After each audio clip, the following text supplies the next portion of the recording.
The autumn morning arrived cold and gray over the historic palace gates. Margaret Thornton stepped out of her luxury sedan, her designer heels clicking sharply against the cobblestone pathway.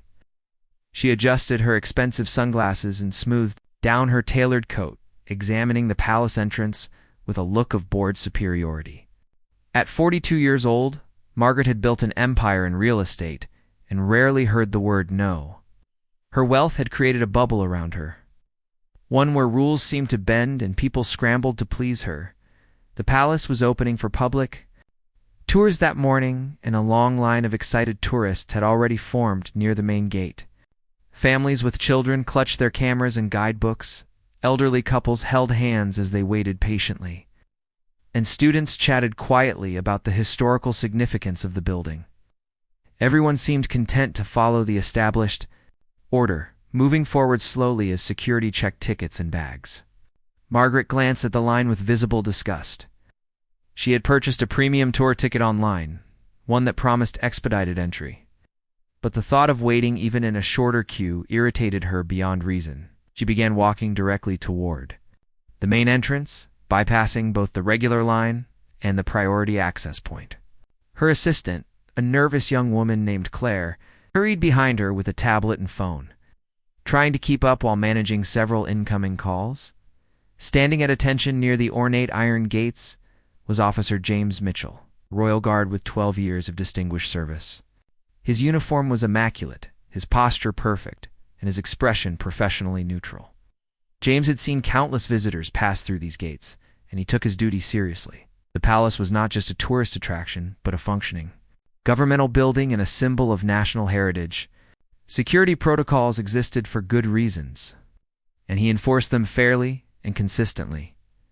As Margaret approached, James stepped forward slightly, raising his white-gloved hand in a polite but firm gesture. His voice was calm and respectful as he spoke. "Excuse me, madam. All visitors must enter through the designated queues. If you have a priority ticket, the express line is to your left." Margaret stopped abruptly, her eyes narrowing behind her sunglasses. She slowly removed them, revealing a cold stare that had intimidated countless business rivals. "Do you know who I am?" Her voice carried across the courtyard, causing several tourists to turn and look. James maintained his composure, his expression unchanged. "The entrance procedures apply to all visitors, madam. If you could please join the appropriate line, you will be processed as quickly as possible." The response only fueled Margaret's anger. She was accustomed to doors opening for her, to staff rushing to accommodate her wishes, to her name carrying weight that made obstacles disappear. This young guard, standing there with his rigid posture and unwavering eyes, represented everything she despised about bureaucracy and rules that did not recognize her status. "I have a very important meeting after this tour," Margaret said, her voice rising. "I do not have time to stand in line with common tourists. You will let me through right now or I will have your job. Do you understand me?" Claire touched her employer's arm gently. "Mrs. Thornton, perhaps we could just use the priority line. It will only take a few minutes." Margaret shook off the touch. "Be quiet, Claire. I am handling this." James remained perfectly still, though internally he felt a familiar weariness. He had encountered entitled visitors before, though rarely ones quite this aggressive. His training had prepared him for various situations, and he knew that remaining calm and professional was essential. "Madam, I understand you may have time constraints, but security protocols exist for the safety of all visitors and staff. I cannot make exceptions. The priority line moves very quickly, and you will be inside within minutes." Margaret took a step closer, her face flushed with anger. She pointed a perfectly manicured finger at his chest. "Listen to me very carefully. I donate significant amounts of money to various governmental causes. I have connections that reach far above your meaningless position. You're nothing but a decoration in a fancy uniform, and you will step aside immediately." The tourists in line had gone silent now, watching the confrontation unfold. Some looked uncomfortable, others curious, and a few pulled out phones to record the scene. James could feel their eyes on him, could sense the tension building in the air. He had dealt with verbal abuse before and knew how to maintain his dignity without escalating the situation. "Madam, I must ask you to lower your voice and proceed to the appropriate entrance. If you continue to refuse, I will have to ask you to leave the premises entirely." That was the final straw for Margaret. Her face contorted with rage, and before anyone could react, before even she fully realized what she was doing, her hand flew through the air in a vicious arc. The sharp crack of her palm striking James's face echoed across the courtyard like a gunshot. Time seemed to freeze in that terrible moment. The sound of the slap hung in the air, and absolute silence descended over the courtyard. Tourists stood motionless, their phones capturing every second of the shocking scene. Children stared with wide eyes, not quite understanding what had happened, but sensing the gravity of it. Even the birds seemed to have stopped singing. James's head had turned slightly from the force of the blow, and a red mark was already forming on his cheek. For several long seconds, he did not move at all. His jaw tightened, and his hands clenched briefly at his sides before he consciously relaxed them. When he finally turned his face back to look at Margaret, his eyes held something she had not expected to see. Not anger, not humiliation, but a deep, profound sadness.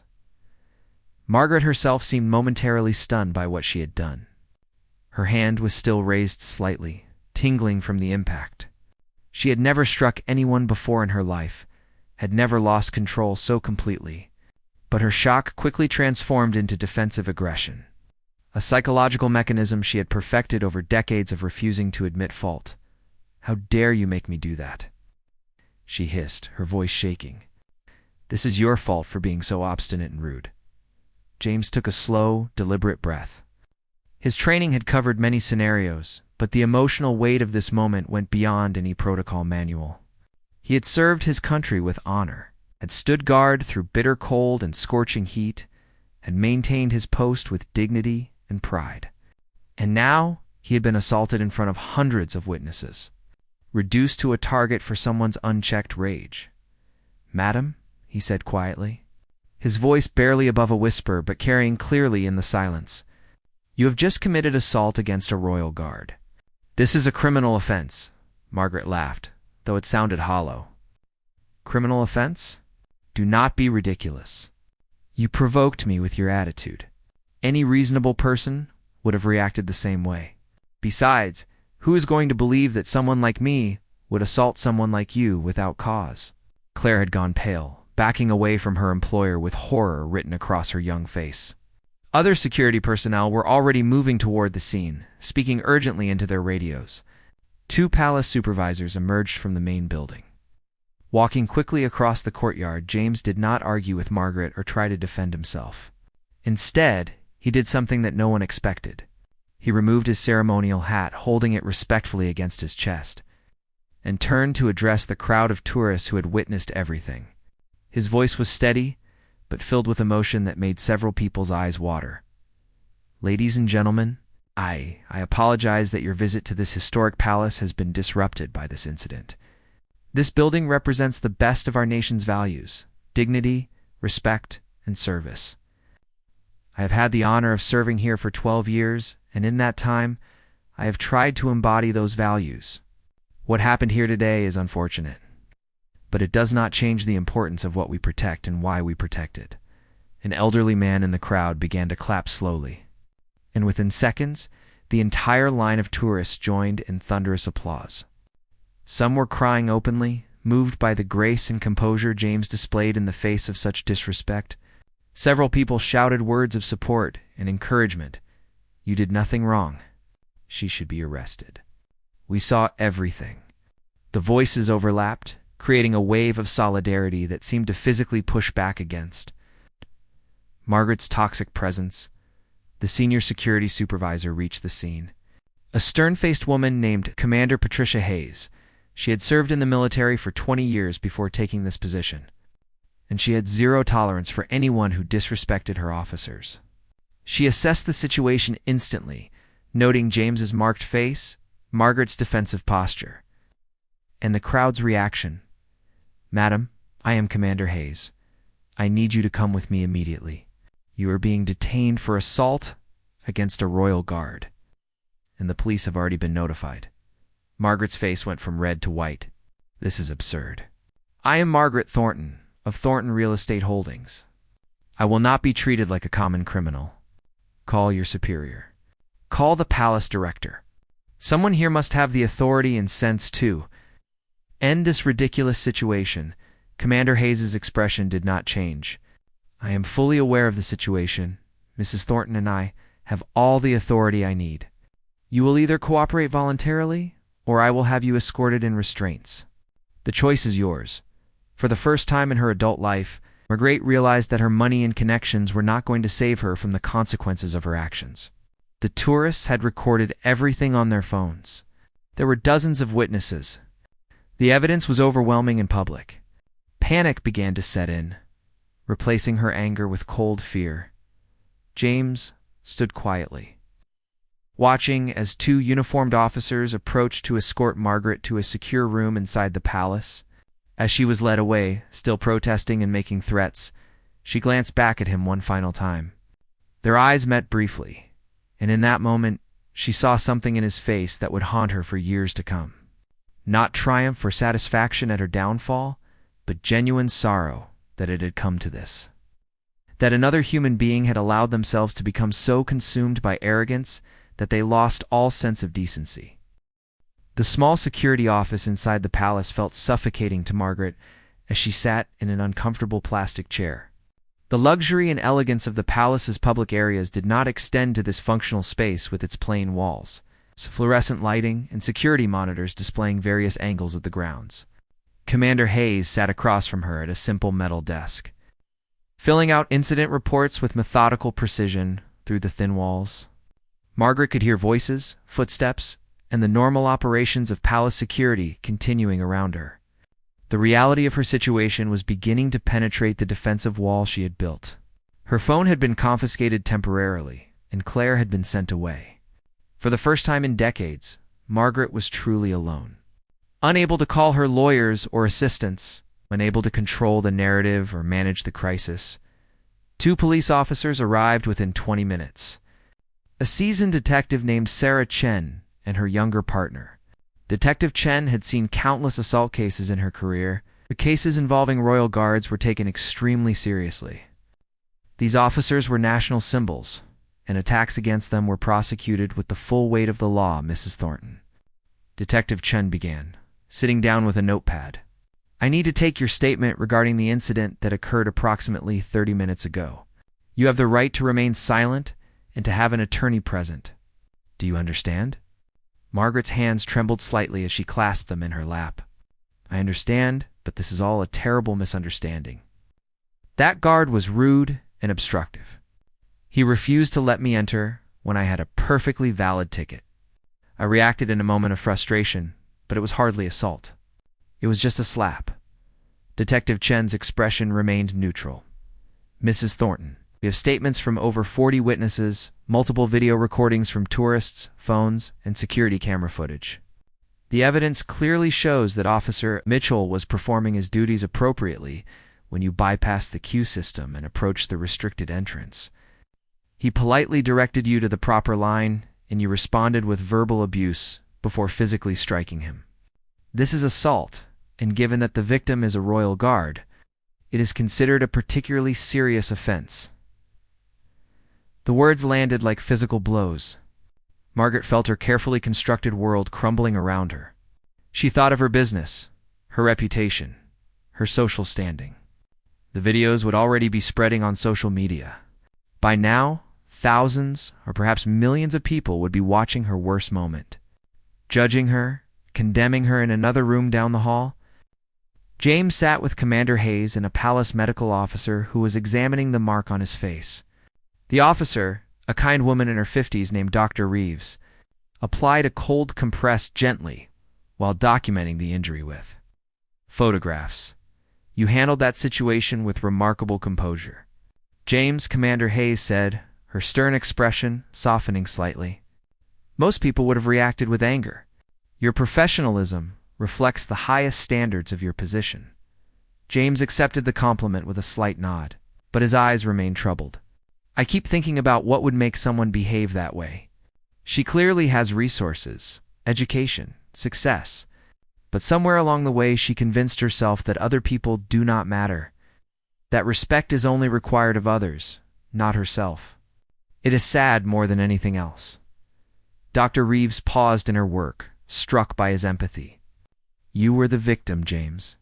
You do not need to feel sorry for her. I know, James replied quietly. But I cannot help wondering what happened in her life to create such emptiness that she needs to fill it by diminishing others. Anger is often just pain that has nowhere else to go. His words revealed a depth of character that went far beyond his role as a guard. James had not always worked in security. Before joining the Royal Guard, he had been a social worker for 5 years, helping troubled youth and families in crisis. He had seen the damage that unchecked privilege and entitlement could cause, witnessed how people could become trapped in patterns of behavior that isolated them from genuine human connection. That background informed his reaction now, tempering what could have been righteous anger with compassionate understanding.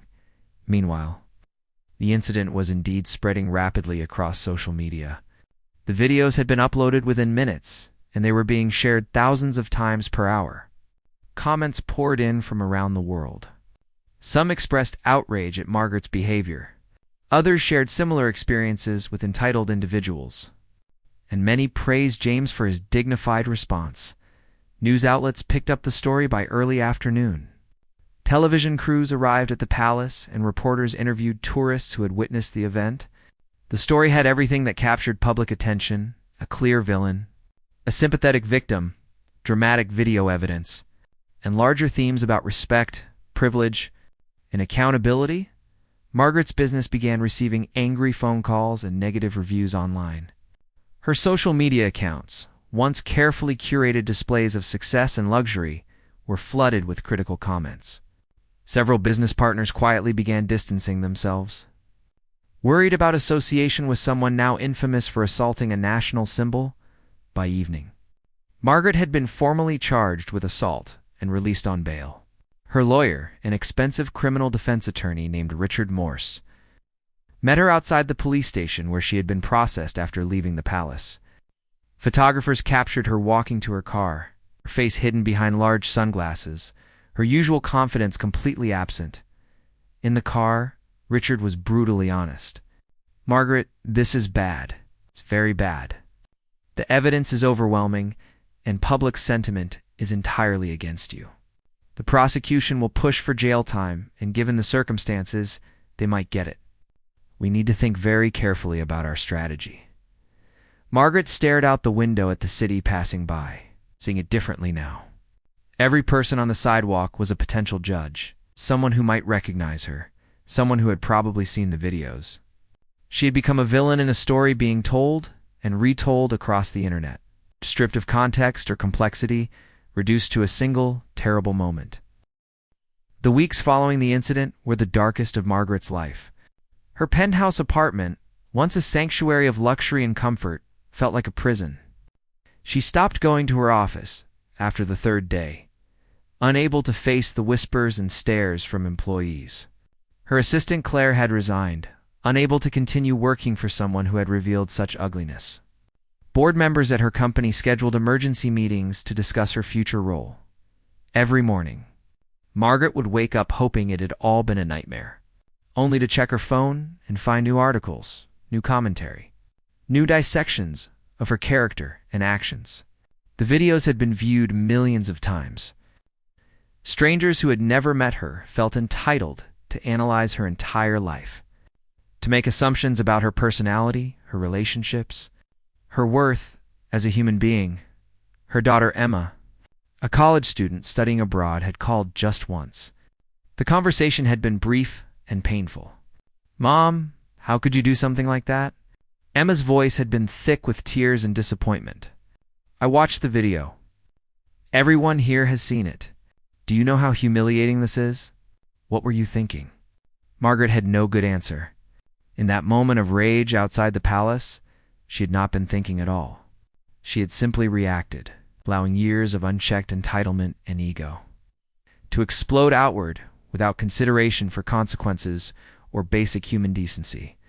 Her ex-husband Robert called too, his tone a mixture of concern and frustration. Margaret, you need professional help. This is not just about legal consequences. Something is deeply wrong if you could do what you did.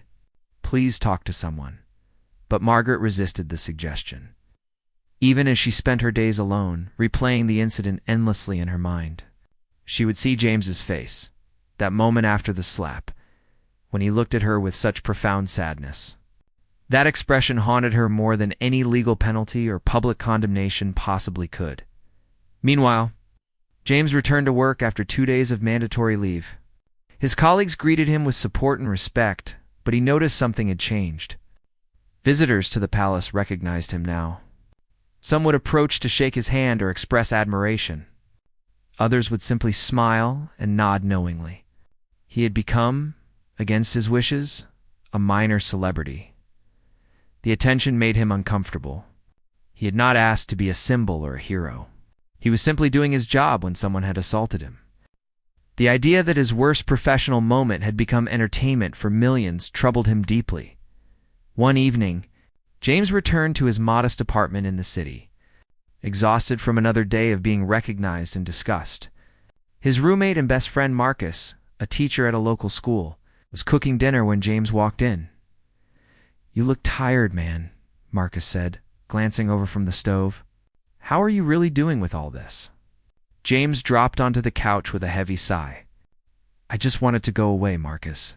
I do not enjoy seeing that woman's life destroyed. I do not enjoy being the reason thousands of people feel justified in attacking her online. Yes, what she did was wrong. Yes, there should be consequences. But the cruelty I see directed at her in the comments, the glee people take in her downfall, troubles me." Marcus brought over 2 plates of pasta and sat across from his friend. "You are probably the only person in this entire situation who feels that way about her." "That says something about your character, James, or my naivety," James replied, managing a weak smile. "But seriously, no one is entirely defined by their worst moment. She made a terrible choice, and she should face justice. But the internet has turned her into a monster, and I wonder if that serves any real purpose beyond making others feel superior." The court date approached steadily. Richard Morse, Margaret's attorney, worked tirelessly to build some kind of defense, but the evidence was simply too strong. In a final strategy meeting, he was frank about her options. "Margaret, we can go to trial, but I have to be honest with you. We will lose.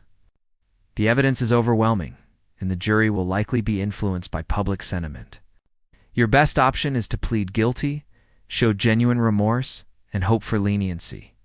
If you fight this, you could face the maximum sentence of 2 years in prison plus significant fines. If you plead guilty and show that you understand the severity of what you did, we might negotiate for a lighter sentence, possibly community service and probation." The idea of admitting guilt publicly, of standing before a judge and acknowledging her actions, terrified Margaret more than prison. Her entire identity had been built on being right, being strong, being in control. Admitting fault felt like admitting her whole life had been built on sand. But late at night, alone with her thoughts, Margaret began to crack. The walls she had built around her emotions started to crumble. She would find herself crying without warning, grieving for something she could not quite name. Her old life felt impossibly distant, like it belonged to another person entirely. One sleepless night, Margaret did something she had not done in years. She pulled out an old photo album from a storage closet, one filled with pictures from her childhood and young adulthood. She saw herself at 7 years old, smiling brightly at the camera with missing front teeth.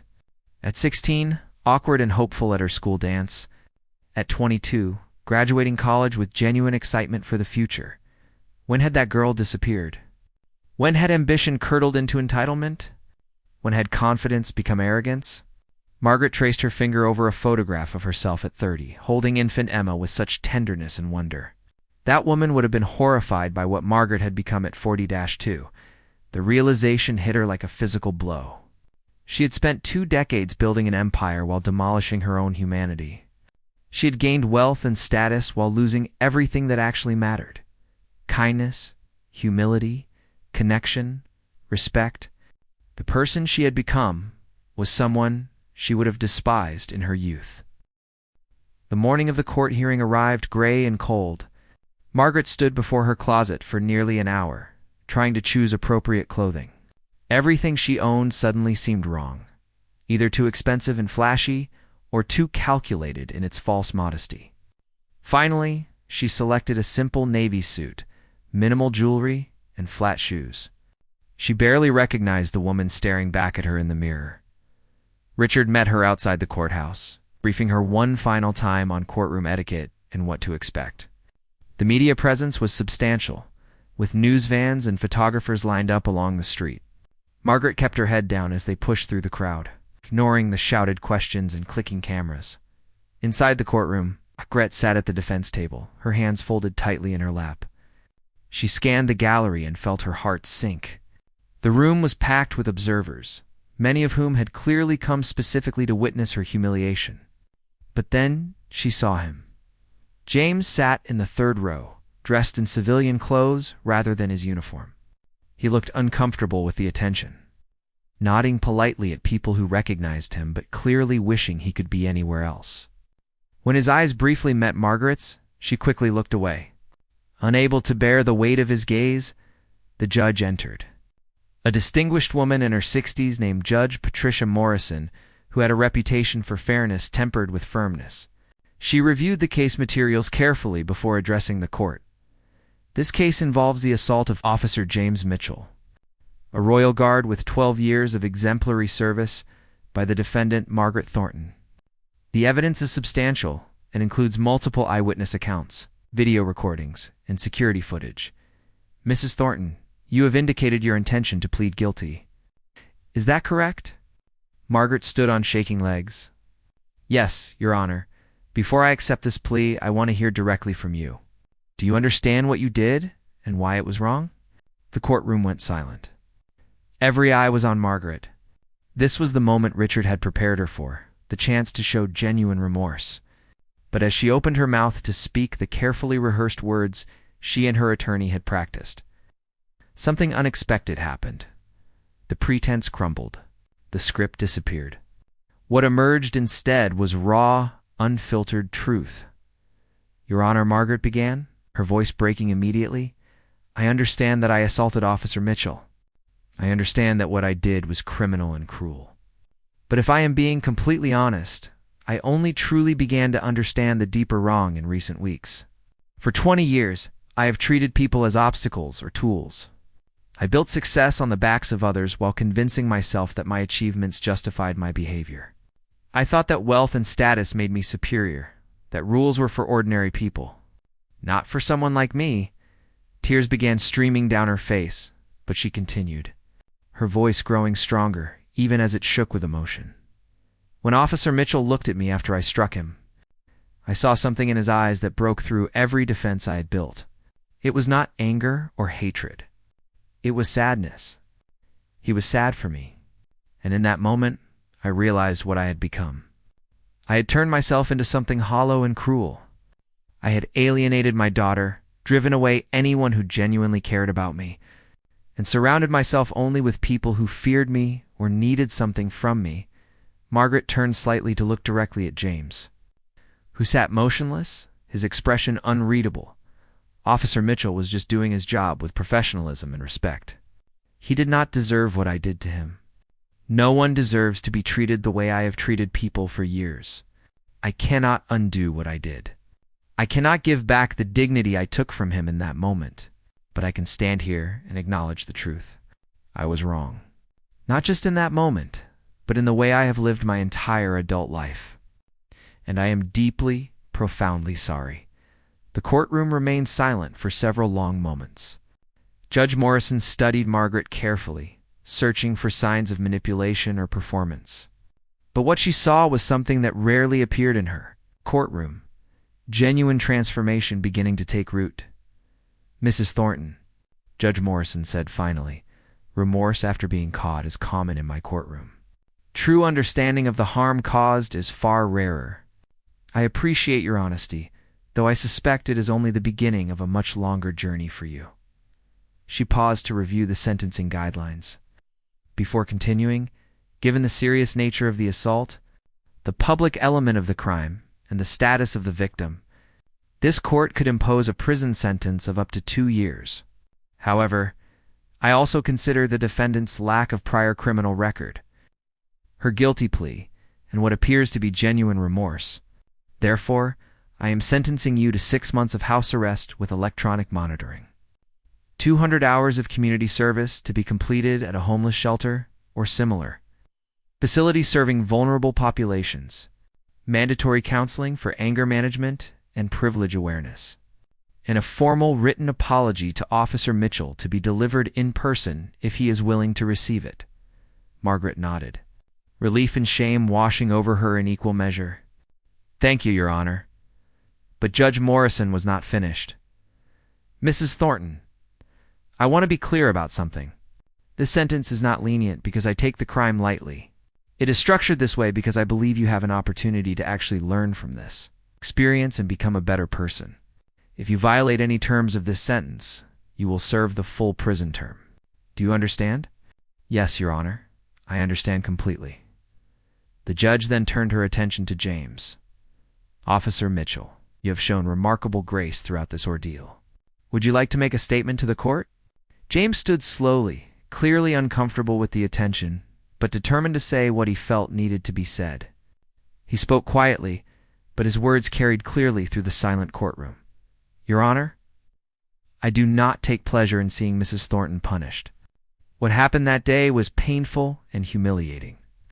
But I have spent many years working with people in difficult situations, and I know that hurt people often hurt others. I hope that Mrs. Thornton uses this experience to truly examine her life and make different choices going forward. That would mean more to me than any punishment ever could. 6 months later, Margaret sat in a small church basement that served as a community center in one of the city's poorest neighborhoods.